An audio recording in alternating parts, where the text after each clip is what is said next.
வணக்கம், வாழ்க வளமுடன். நான் உங்கள் ஜோதிடர் மாணிக்கவாசகம் பேசுகிறேன். ஓம் தத் புசைட் வக்கரதுண்டான் தன்னோதந்தி பிரசோதத் ஓம் ஸ்ரீம் கிரீம் க்ளீம் க்ளம் கம் கணபதியே நமக. ஓம் கிரீம் ஆதித்யாய சோமாய மங்களாய புதேச குரு சுக்கர சனிப்பெச்ச ராகவ கேதவ நமக. ஓம் ஸ்ரீம் கிரீம் பஞ்சபூத வசிவிசிய ஓம் அங்குரங்கு பஞ்சபூத வசிவிசிய ஓம் லங்கு வங்கு பஞ்சபூத வசிவிசிய ஓம் நங்கு மங்கு பஞ்சபூத வசிவிசிய சுவாகா. 9 நவகிரகங்கள் 5 பஞ்சபூதத்தினோட அனுகிரகம் பரிபூர்ணமாக அனைத்து ஜோதிட அன்பர்களுக்கும் ஆன்மீக பெரியோர்களுக்கும் அனைத்து மக்களுக்கும் கிடைக்க எம்பெருமான் முருகப்பெருமான மனதார நான் பிரார்த்தனை பண்றேன். ஓம் சரவண பவாய நமக. இப்போ பார்த்தோம்னா இன்னைக்கு நம்ம என்ன பார்க்க போறோம் அப்படின்ட்டா, விருச்சிக லக்னத்திற்கு செவ்வாய் பகவான் நின்ற ஸ்தான பலன்கள் என்ன அப்படிங்கிறத பார்க்க போறோம். ஓகேங்களா? எல்லா வீடியோவிலும் சொல்ற மாதிரி தான் இந்த செவ்வாய் பற்றி நம்ம செவ்வாய் நின்ற ஸ்தானங்களுக்கு பேசும்போது நான் சொல்றதா தான் முருகப்பெருமான் வழிபாட்டை வச்சுக்கணும். பள்ளிமலை முருகப்பெருமான், செவ்வாய் வைத்தீஸ்வரன் கோயில் வழிபாடுகள் வச்சுக்கணும். தோஷம் கடுமையாக இருக்குது அப்படின்னு சொல்கிற ஸ்தானங்களில் உங்களுக்கு செவ்வாய் இருக்குது அப்படின்ட்டா நீங்கள் வந்து சுப்பிரமணிய யாகம் பண்ணணும். ஓகேங்களா? இதை நீங்கள் பண்ணணும். பக்கத்தில் இருக்கிற முருகன் கோயிலுக்கு சஷ்டி தோறும் போய் விரதம் இருந்து அதற்குண்டான பரிகாரங்களை செஞ்சுக்கணும். என்னுடைய வீடியோவில் பார்த்தோம்னா செவ்வாய் பகவானால் வரும் பலன்களும் பலன் தரும் பரிகாரங்களும் அப்படிங்கிற தலைப்பில் நான் பேசியிருப்பேன். அதில் பார்த்தீங்கன்னா அதுக்கு அவரால் ஏற்படக்கூடிய பலன்களும் பலன் தரும் பரிகாரங்களும் சொல்லியிருப்பேன். அதை பார்த்து நீங்கள் பயன்பெறுங்க. ஓகேங்களா?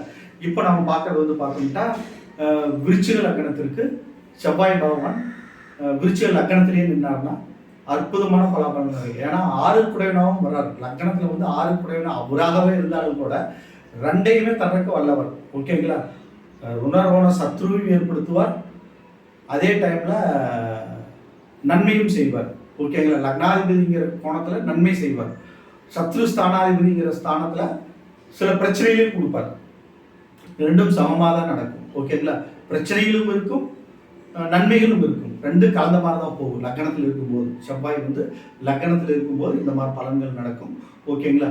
விருச்சிக லக்னத்துக்கு ஆவரேஜாக நம்ம பார்க்கும்போது செவ்வாய் எந்த ஸ்தானத்தில் இருந்தாலும் கூட ஓரளவுக்கு ஆவரேஜான பலாபலன்கள் தான் நடக்கும். காரணம் என்னன்னா, அவர் வந்து 6 குடைவராகவும் வர்றாரு, லக்னாதிபதியாகவும் வர்றதுனால அந்தந்த ஸ்தானங்களில் நிற்கும் போது ஒரு ஆவரேஜான பலன்களை கொடுத்துருவார். ஓகேங்களா? இப்போ பார்ப்போம். விருச்சிக லக்னத்தில் நிற்கும் போது அவர் வந்து ஒரு ஆவரேஜான பலன்களை தான் தருவாருன்ட்ட. ஓகேங்களா? நன்மையும் இருக்கும், தீன்மையும் இருக்கும். குரு பார்வை பெற்றிருந்தால் நன்மைகள் அதிகமாக நடக்கும். ஓகேங்களா? ரெண்டாவது பார்த்தோம்னா, அடுத்தது பார்த்தோம்னா குரு வீட்டில் 2ஆம் இடத்துல தனுசு வீட்டில் நிற்கும் போது ஓரளவுக்கு நற்பலன்களே நடக்கும். லக்னாதிபதி போய் 2ஆம் இடத்துல நிற்கும் போது அற்புதமான பலாபலன்கள் நடக்கிறதுக்கு வாய்ப்புகள் அதிகம். அதே மாதிரி லக்னாதிபதி 3ஆம் இடத்துல உச்சம் பெறும்போது நன்மைகள் நடக்கும். தைரிய வீதி ஸ்தானத்தில் போய் அவர் உச்சமாகிறார் சனியோட வீட்டில். சனியோட பார்வையோ சனியோட சேர்க்கையோ அல்லது வந்து அசுவகிரகத்தினோட சேர்க்கையே இல்லாமல் தனிச்சு ஜாதகத்தில் வந்து அவர் வந்து இருந்தார்னா அற்புதமான பலன்கள் நடக்கும். 3ஆம் இடத்துல நிற்கும்போது ஒரு மரபை ஸ்தானாதிபதிங்கிற ஸ்தானத்தின் அடிப்படையில் நன்மைகள் நடக்கும். ஓகேங்களா? 6 குடையராகவும் அவர் வர்றதுனால ஓரளவுக்கு நற்பலன்கள் நடக்கும். ஓகேங்களா? அதே மாதிரி 4ஆம் இடத்துல நிற்கும் போது லக்னாதிபதி 4ஆம் இடத்துல கேந்திரத்தில் நிற்கலாம். கேந்திர திரிகோணாதிபதி லக்னாதிபதி அவர் வந்து பார்த்தோம்னா 4ஆம் இடத்துல கும்பத்தில் சனியோட வீட்டில் நிற்கும் போது இங்கேயும் ஒரு ஆவரேஜான பலன்கள் நடக்கும். எல்லாமே ஆவரேஜான பலன்கள் நடக்கும். குரு பார்வை பெற்றால் அற்புதமான பலன்கள் நடக்கும். ஓகேங்களா? இதுதான் விருச்சிக லக்னத்துக்கு உண்டான கான்செப்ட். ஓகேங்களா? அவர் 2 ஸ்தானத்துக்கு அதிபதியாக வர்றதுனால 2 விதமான பலன்களையும் தருவார். அதனால நம்மளுக்கு வந்து மரபல் ஸ்தானத்தில்னாலும் ஆவரேஜாக போயிடும், கேந்திர திரிகோணத்தில்னாலும் ஆவரேஜாக போயிடும். அதை குரு பார்வை பெற்றிருந்தாலும் அற்புதமான பலன்கள். அதை மட்டும் ஒரு ப்ளஸ் வந்து இந்த விருச்சிக லக்னத்துக்கு இருக்கு.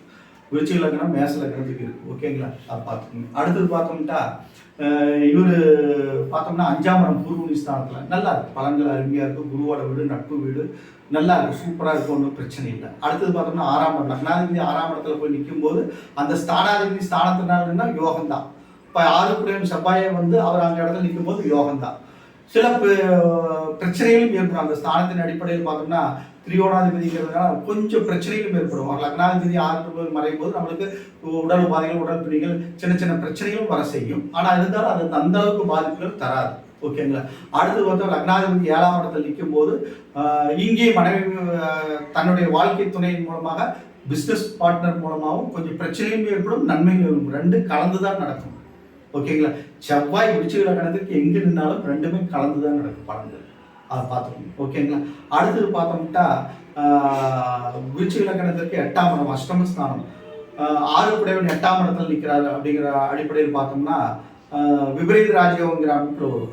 அதே மாதிரி லக்னாதிபதினு பார்க்கும்போது அங்கே வந்து கஷ்டங்கள் அதிகமாக இருக்கும். அப்போ 2மே கலந்து தான் நடக்குது. ஓகேங்களா? அதுலேயும் அதே மாதிரி 8ஆம் இடத்துல செவ்வாய் தோஷங்கிற அடிப்படையில் இங்கே தோஷம் கடுமையாக இருக்கும். அதை நம்ம பார்க்கணும். ஏன்னா அஷ்டமஸ்தானம் அப்படிங்கிறதுனால கொஞ்சம் தோஷங்கள், புதனோட வீடு பகை வீடுங்கிறதுனால தோஷங்கள் கடுமையாக இருக்குது. அதுக்கு நான் பரிகார பூஜைகள் செஞ்சுக்கணும். வீடியோ ஆரம்பிக்கும் போதே நான் சொன்ன பரிகாரங்களை அந்த வீடியோ நீங்கள் போய் பார்த்து அதுக்கு தகுந்த மாதிரி நீங்கள் பரிகார பூஜைகள் நீங்கள் செஞ்சுக்கோங்க. ஓகேங்களா? அடுத்தது பார்த்தோம்னா 9ஆம் இடம் பாகிஸ்தான். இங்கே கடகத்தில் அவர் நீச்சமாகிறார். ஏன்னா லக்னாதிபதி போய் நீச்சமாகக்கூடாது. அப்போ நம்மளுக்கு வந்து அந்த இடத்துல தாழ்பன் வழி உறவுகள் எல்லாம் பாதிக்கும். கொஞ்சம் பாக்கியங்கள் எல்லாம் கிடைக்கிறது ரொம்ப கஷ்டமாயிடும். ஓகேங்களா? நீச்சமாயிட்டா, நீச்ச பங்கமாயிட்டா நற்பலன்கள் நடக்கும். குரு பார்வை பெற்றிருந்தா நல்லா இருக்கும். அவர் நின்ற ஏவிய நட்சத்திர அதிபதி நல்ல பொசிஷன் இருந்தா அதை குரு பார்த்தா நன்மைகள் நடக்கும். ஓகேங்களா? தனிச்சு அவர் நின்று இருந்தாருன்னா எந்த பார்வையும் பெறாம, அந்த ராசிக்கு அதிபதியோட பார்வை பெறாமல் ராசிக்கு அதிபதியோட சேராமல் இருந்தாருன்னா கஷ்டங்கள் மிகுதியாக இருக்கும். ஓகேங்களா? சிம்பிள் லாஜிக் அதுதான். ஓகேங்களா? அடுத்தது பார்த்தோம்னா 10ஆம் இடத்துல சூரியனோட வீட்டில் இருக்கும்போது அற்புதமான பலாபலங்கள் நடக்கும். ஓகேங்களா? அற்புதமான பலாபலங்கள், அரசு வழியில் உத்தியோகம் கிடைக்கிறது, அரசாங்க பணிகள் செய்கிறது, மிலிட்ரி, ஆர்மி, காவல்துறை, ஏன்னா அது காரகத்துவம் வேணுமோ அந்த உத்தியோகத்தில் போய் அமரக்கூடிய ஒரு பாக்கியங்கள்லாம் ஏற்படும். நல்ல முன்னேற்றம் ஏற்படும். ஒன்றும் ப்ராப்ளம் இருக்காது. அற்புதமான ஒரு இடம் தான் விருச்சிக லக்னத்துக்கு வந்து சிம்மம். ஓகேங்களா? அற்புதமான இடம் 10ஆம் இடத்துல இருக்கலாம். அடுத்து 11ஆம் இடம் பகை வீடு தான். பகை வீடாக இருந்தாலும் ஸ்தானபலம் பெறாரு. மனபரஸ்தானத்தில் எந்த கிரகம் நின்றாலும் அற்புதமான பலாபலங்களை கொடுக்க வல்லது அப்படிங்கிற அடிப்படையில் அந்த 11ஆம் இடத்துல அது போய் செவ்வாய் நிற்கிறது ஒரு அற்புதமான பலாபலங்கள் தான். நல்லது நடக்கும். அடுத்தது வந்து 12ஆம் இடம் துலாத்தில் நிற்கிறப்ப பார்த்தோம்னா கொஞ்சம் செவ்வாய் தோஷத்தை கொடுப்பார். அந்த தோஷத்தின் அடிப்படையில் திருமணங்கள் எல்லாம் கால தாமதம் ஏற்படும். ஓகேங்களா? எல்லா விஷயத்திலும் நம்மளுக்கு வந்து விரயங்கள் ஏற்படும். கொஞ்சம் கேர்ஃபுல்லாக நடந்துக்கணும். மனைவி வழியில் விரை செலவுகள் ஏற்படும். குடும்ப உறுப்பினர்கள் மூலமாக விரை செலவுகள் ஏற்படும்.